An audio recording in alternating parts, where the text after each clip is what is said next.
Good morning, you four, and welcome to your reading lesson today, Wednesday, the 20th of January. So today you are going to be independently applying your inference skills on the next chapter of Varjak Paul. So the skills that we have been looking at are mainly what evidence is there, and linked into that are find and copy a word or phrase that suggests. Okay, so it's all about inference. Remember, using those clues. So underlining key information in the question to help us, combining our knowledge and clues given in the text, and using evidence from the text in your answer. Hopefully you are really feeling confident about this skill now.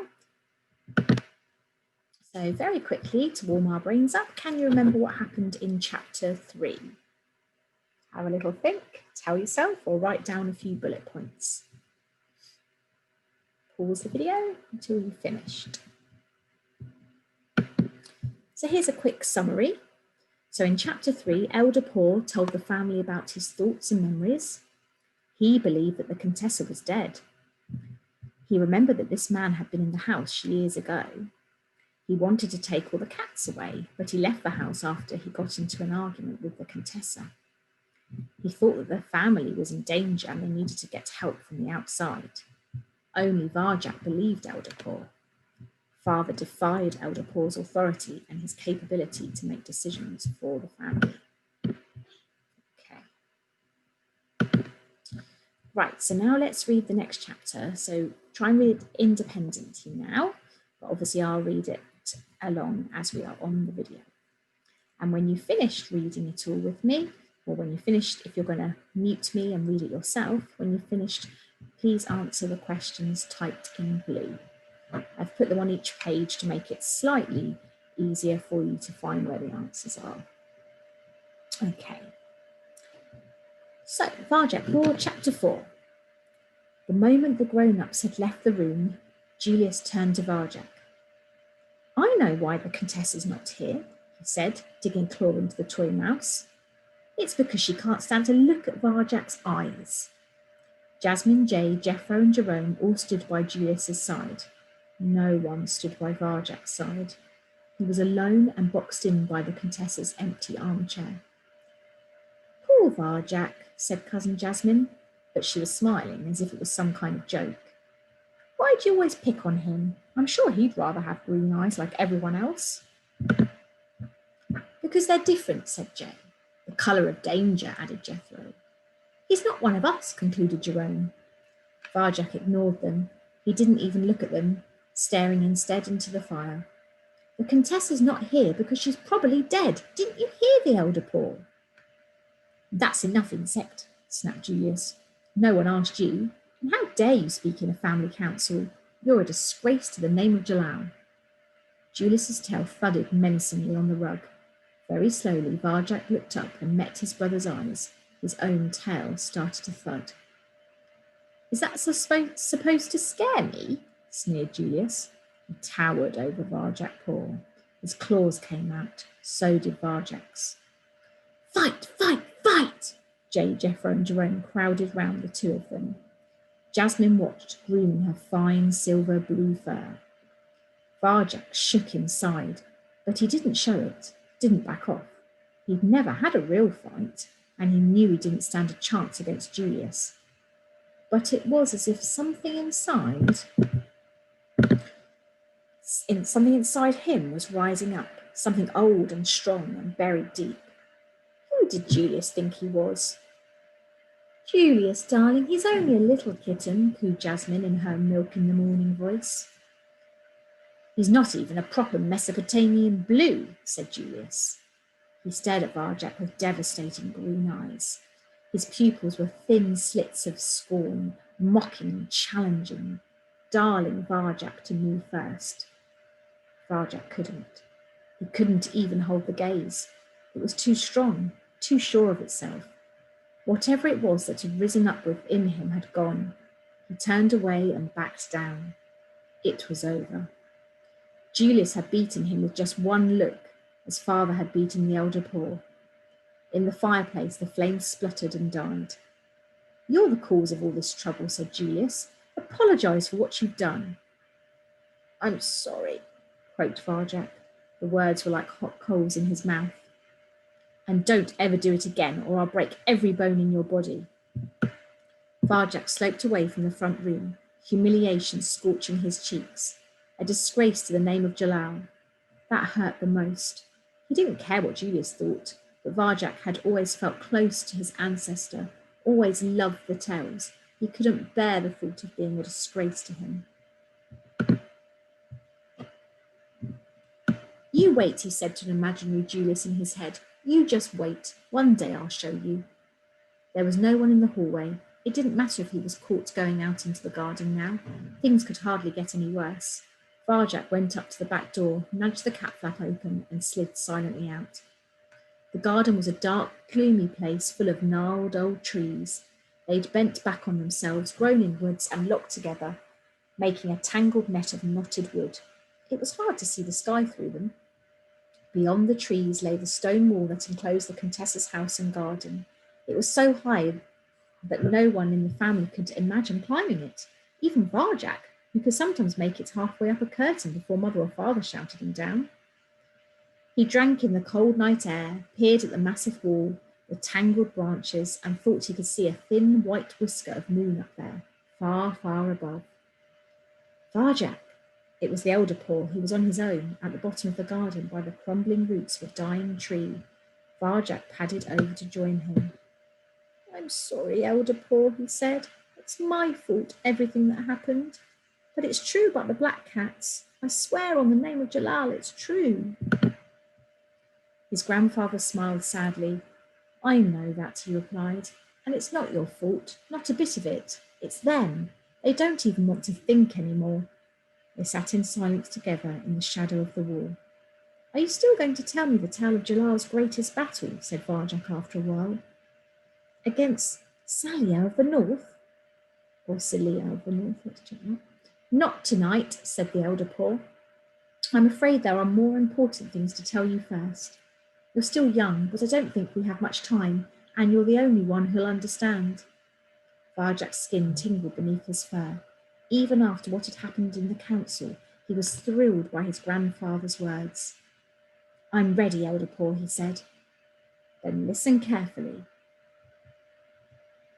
Jadal only knows what this gentleman's up to, but with the Contessa gone, it's more than we can manage. We have to get help from the outside.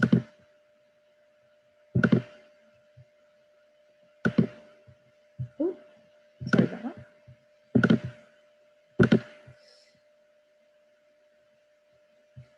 Isn't the world outside full of monsters, said Varjak.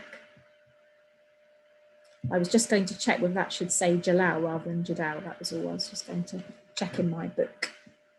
So I'm just going to pause and check.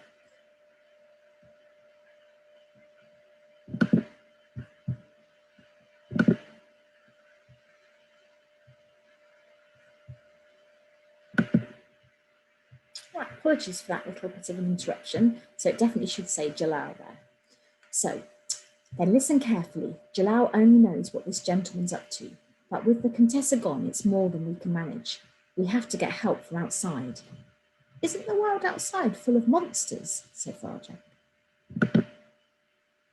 A monster's exactly what we need, a monster called Dog. The Tells say they're huge and strong enough to kill a man. Dogs fill their heart with fear, with their foul breath and deafening sound. But the Tells also say Jalal could talk to them, so there must be a way to get their help to scare this man away. Mother and father say the Tells aren't true. They say they're only stories. Only stories? The elder Paul looked at him. And do you believe that? Varjak shook his head. No. Good, because I'm going to tell you a family secret now, an old one. It goes right back to the beginning. Varjak's mind raced. This was the first he'd heard of any secret. Is it about Jalal, he guessed? The elder Paul smiled in the dark. It is indeed. Everyone knows the tale of Jalal, but his way is a mystery known only to a few. The way of Jalal, this was something Julius and others knew nothing about, and the elder Paul was telling him and no one else. The way, said the elder Paul, has been passed down through the ages from paw to paw. Much of it has been forgotten over the years, lost and corrupted through time. Now only fragments remain. Perhaps the way will help us talk to dogs. Perhaps not. I do not know it all, and I fear I won't have long enough to teach you the parts I know. But it's all we have left. Varjak felt strangely disappointed. Now he knew there was a family secret. He wanted to know it all. What was the point of a secret which was lost? Still, something was better than nothing. Tell me more, Elder Paw. Come closer. Varjak bent towards him, closer. He leaned right over so his ear was by the Elder Paw's mouth. There are 7 skills in the way of Jalal, whispered the Elder Paw. His breath was warm in the cold night air. We know only 3 of them. Their names are these: slow time, moving circles, shadow walking. He recited the skills slowly, in rhythm, like poetry. Learn these words and pass them on in turn. Slow time, said Varjak. Moving circles, shadow walking. He rolled the words over his tongue like a new taste. Again, slow time, moving circles, shadow walking. His fur prickled at the strange sounds. Never forget this. Keep the way alive, Varjak Paw. Varjak nodded. The words, Jalal's words, were safe in his head. He would always remember them. The back door swung open. Varjak and the Elder Paw looked round. The gentleman was standing there, and by his shiny black shoes, there were 2 sleek black cats.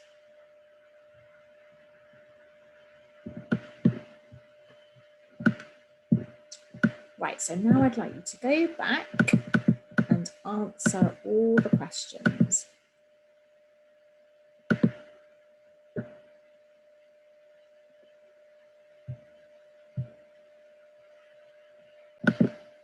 If it's helpful to you, I've put them all on one page here, if you prefer to do it like that. So either go back and do them on each page, or do them from this final slide here. Okay, pause the screen, and I'll be back soon with the answers.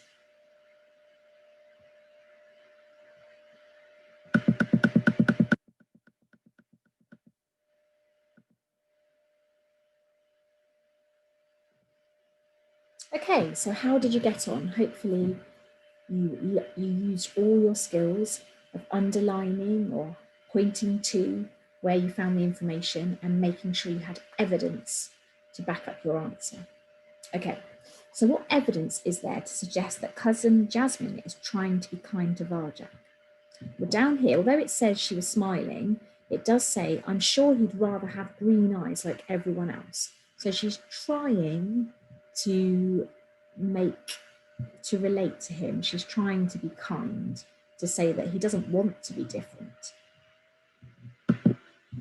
Question 2, find and copy a phrase that suggests Julius is not interested in what Varjak is saying.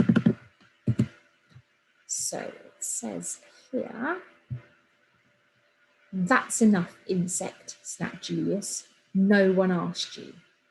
So that would be your phrase there. So no one asked you would be the main point. He's not interested.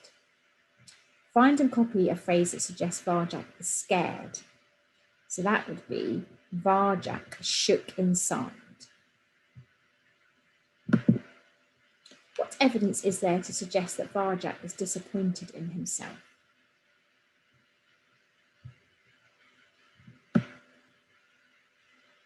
So that's mainly the bit down here, which said, a disgrace to the name of Jalal, that hurt the most. And the bit that really tells us, it says, he couldn't bear the thought of being a disgrace to him. So he couldn't bear the thought of being a disgrace to his ancestor. What evidence is there to suggest that Varjak still believes in himself? Well, that's this bit here. Although he's only saying it in his head, he's saying, you just wait, one day I'll show you. So he's feeling confident. He knows he's going to prove them all wrong. Question 6, find and copy a phrase that demonstrates the height of the wall. So that's over here. It was so high, it's going to say that there, that no one in the family could imagine climbing it. Okay, so that's the phrase. It was so high that no one in the family could imagine climbing it. Question 7, what evidence is there that the elder paw has lost faith or is disheartened by the other cats? There's a couple of bits. There's this bit, they don't even want to think anymore. And then there was another bit. And you're the only one who will understand. So he doesn't think the others will understand anymore. Find and copy a phrase to show that Varjak thinks that his mother and father don't believe in the tales. Well, that would be here. Mother and father say the tales aren't true. They say they're only stories. So they say they're only stories would be a perfect phrase. What evidence is there that Varjak, let's spell it right, take out that C, that Varjak feels special or trusted? So this part here, this was something Julius and others knew nothing about, and the elder paw was telling him and no one else. So that makes him feel like he's very trusted. He's the only one to be told. Question 10, find and copy a phrase that shows how keen Varjak is to learn more. So where does it say that he's really keen to learn more?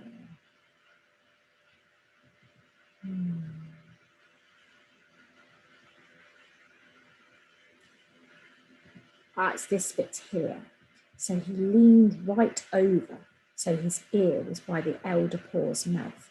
So that just shows us. So although it says Varjak bent towards him, this is the bit that shows us how keen he is. Because if you just go towards somebody, you want to listen. But if you go right over to them so that your ear was by the elder paw's mouth, that really shows us how keen he is to learn. And then what evidence is there to suggest that Varjak has listened intently, remember that word again, so really listened, concentrated hard, to elder paw's words about Jalal? Well, that would be this phrase down here, okay, the words, and it should say Jalal's words, I just can't change it now, sorry. The words, Jalal words, were safe in his head. He would always remember them. So that's the bit there. He would always remember them. Okay, well done on applying your skill of finding the evidence. Hopefully you managed to get lots of those answers correct. And we will see you tomorrow for some more reading. Bye-bye.